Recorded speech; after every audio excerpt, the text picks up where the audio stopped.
Hi guys, we're here in the Philippines and we are going to Kuala Lumpur pero magta-transit lang kami going to Male. Nandito na kami sa Kuala. We will be waiting pa for our next flight to Kuala Lumpur. So mga 3 hours pa yung iintayin namin dito sa Kuala Lumpur. So nag-order muna kami dito sa Jollibee. We tried what is the taste of Jollibee here in Kuala. And now we are already looking for our gate, boarding gate, 35. papunta sa Male. It shows here we are in Q5. Aalis siya ng 8 in the morning. Go. So, Welcome to mahabang lakarin din. Mahabang lakaran din dito, parang sa Singapore lang din.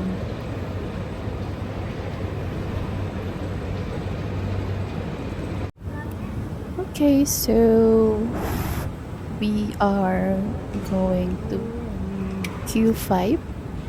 Ayun, may Q1 at Q2.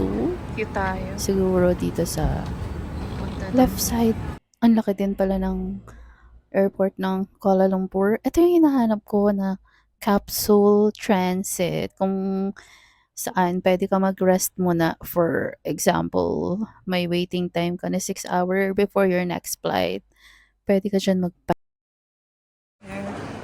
Capsule Transit Airport Hotel near sa Q1 and Q2.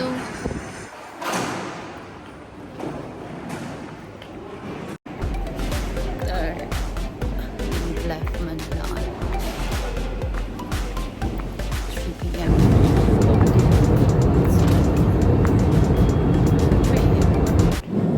So, palapag na yung aeroplano and nakikita na rin natin yung napakagandang view dito sa taas. Yan yung may mga water villa. Pupunta tayo dyan bukas. For our first day here in Maldives, we will be staying in Hulumale.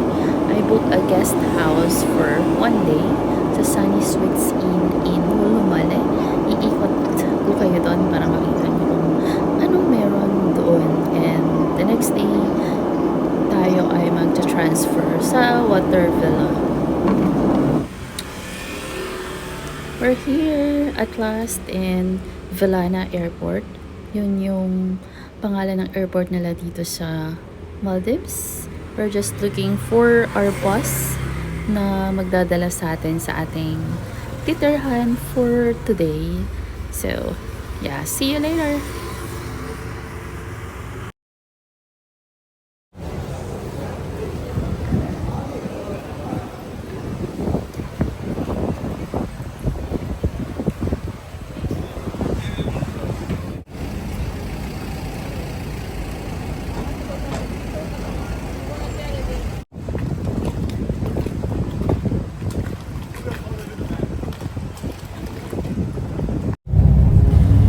So we already got our bus.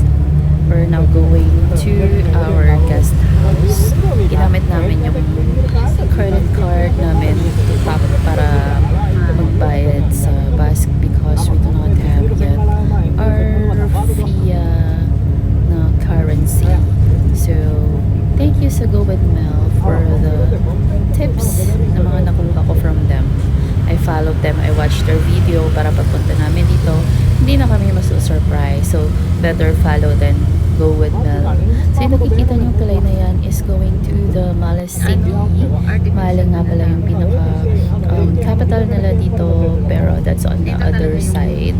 Itong stayan namin dito sa Male is same na island ng airport dito sa Maldives.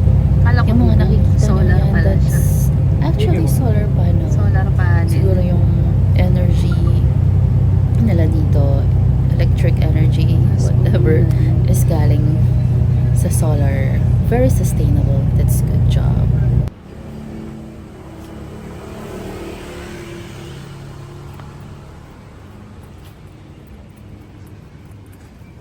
Looking for our hotel. Okay, there. here in Scenic. Big bites. It's too hot. It's 11. In the noontime, they have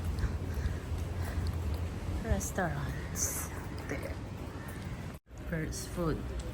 Biryani. And the beach.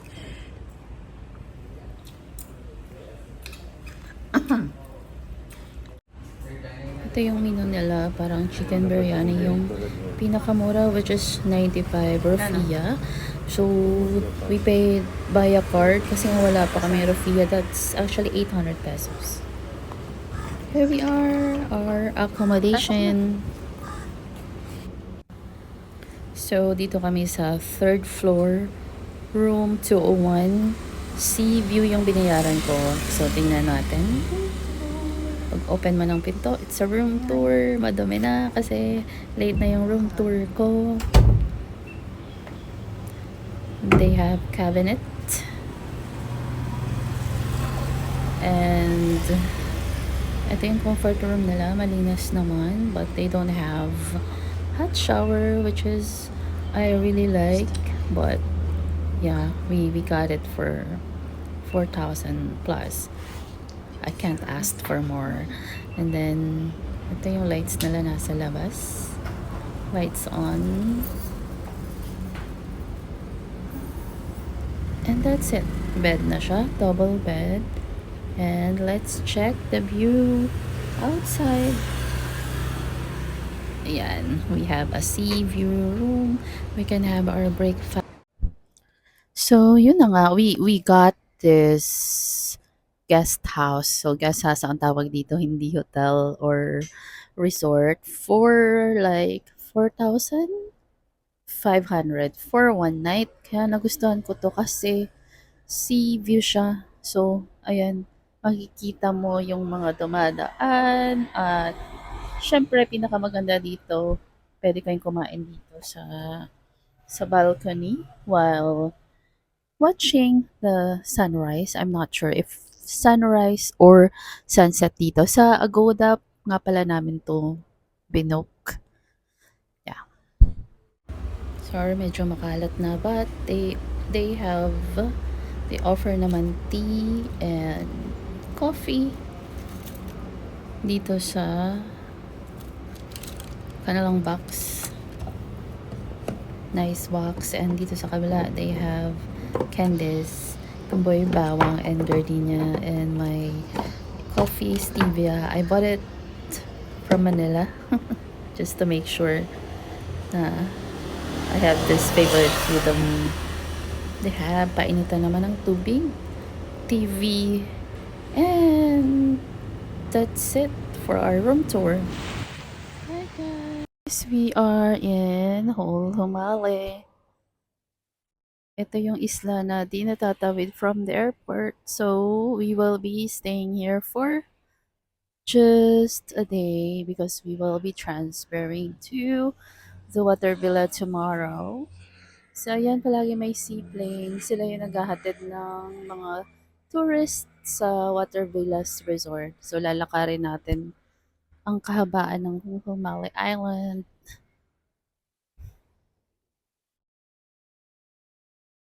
Parang ang haba pa hanggang dulo.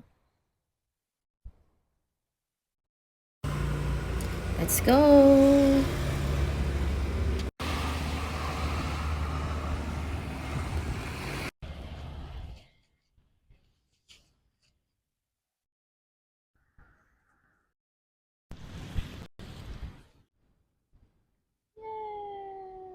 Yay!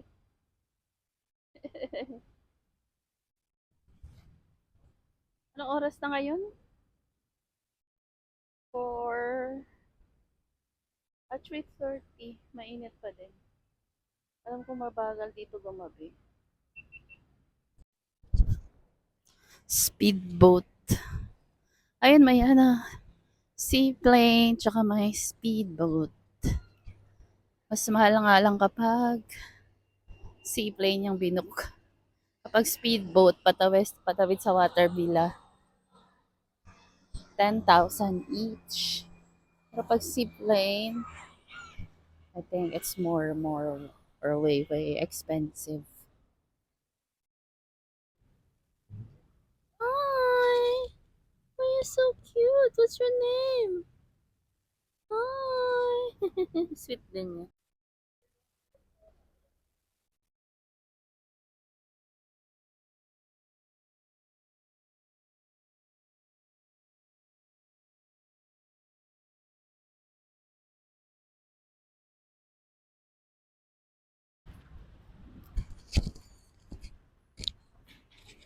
So, kompleto din naman sila dito. May pharmacy. Ito, bilihan ng mga lotion, shampoo. Wala pala tayong sabon, naalala ko. Wala tayong sabon, tsaka, ayan. Open 24/7. Na-try natin. Sa loob. Try natin kung natanggap silang dollar. Beauty Street. Ito. Mga bilihan kaso baka ibang price. Ito na lang.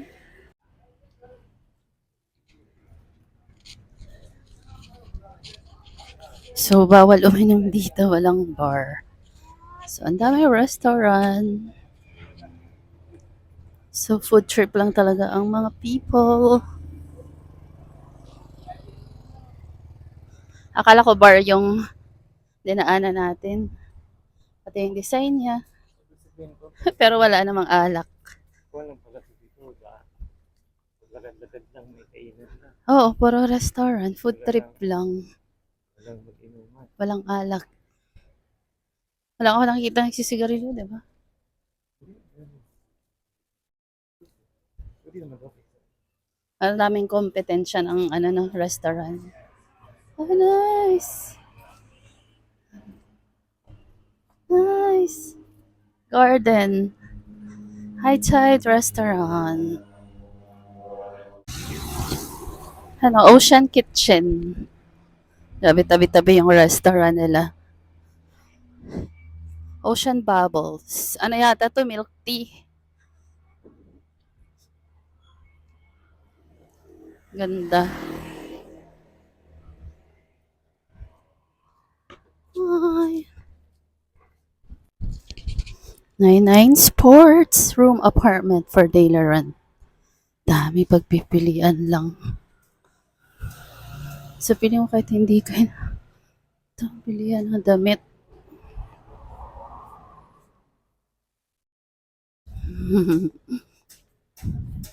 Sports.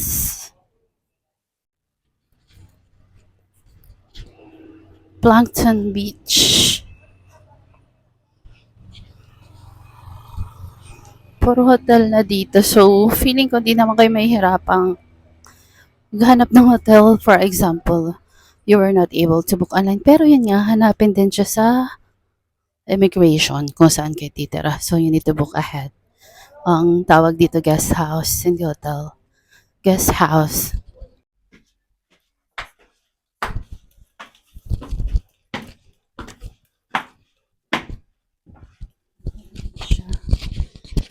It's like traditional Indian house na madilim. Medyo creepy.